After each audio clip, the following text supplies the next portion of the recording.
Chicken and waffles is a soul food classic. They're so good for the soul, we should be having more of them. We're making my chicken waffle cones. So this isn't gonna be your ordinary fried chicken. I'm gonna be using my secret little spice mix. Well, it's not gonna be so secret, is it? You gotta know. The spice mix just goes so well with this chicken. It's really, really good. So for the crumb base, I'm using panko breadcrumbs, which is a Japanese breadcrumb.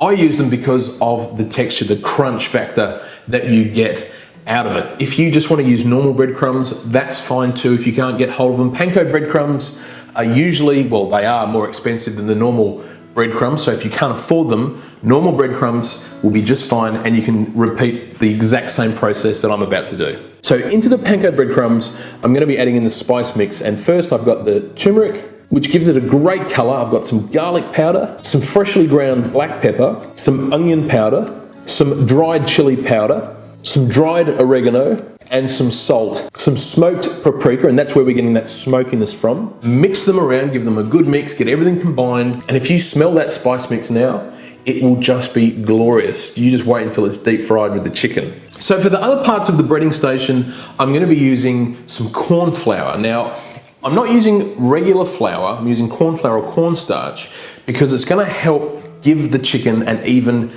crispier coating, if you like, and it's going to keep the chicken nice and moist as well. It's going to act like a protective barrier as we deep fry it. And of course, I'm also using some beaten eggs.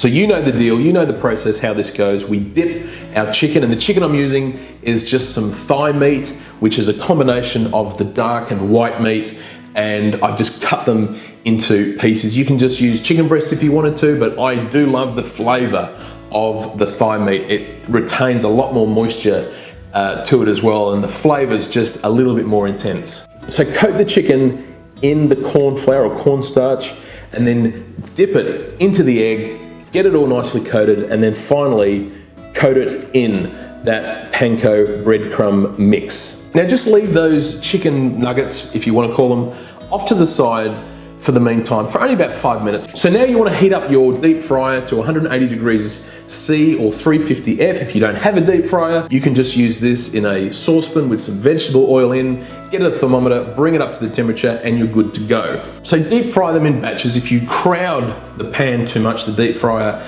everything's going to boil and it's not going to get crispy enough. It's going to take a long time. You're going to overcook your chicken, and we don't want that. If you do it in batches, then you distribute the heat much more evenly. So fry the chicken for 2 to 3 minutes or until golden, and then remove and drain on some paper towel.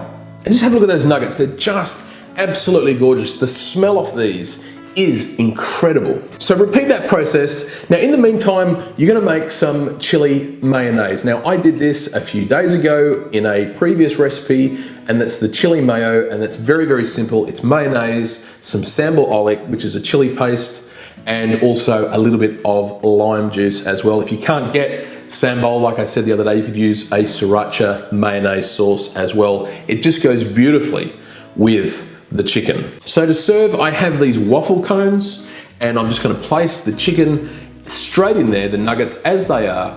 I'm going to drizzle it with that beautiful chili mayonnaise, and then I'm gonna hit it with a bit of sweetness. I'm gonna hit it with some maple syrup, some beautiful maple syrup, a squeeze of fresh lime juice, and we have this beautiful, hot, chili, beautiful textured crumb, the chicken, the flavors there, and the sweetness. And of course, when you bite into it, you've got that crunch of the waffle as well. This is absolutely glorious. Everything you want is right there in the waffle cone.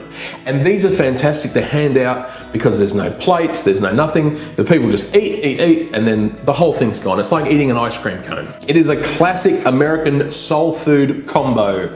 The waffles, the chicken, and the sweetness from that maple syrup. It is absolutely glorious. If you want the recipe, and I reckon you will, get it in the description below. If you like this recipe, please give it a thumbs up, share it around with your family and friends, and I'll see you real soon for another recipe. Have an amazing day.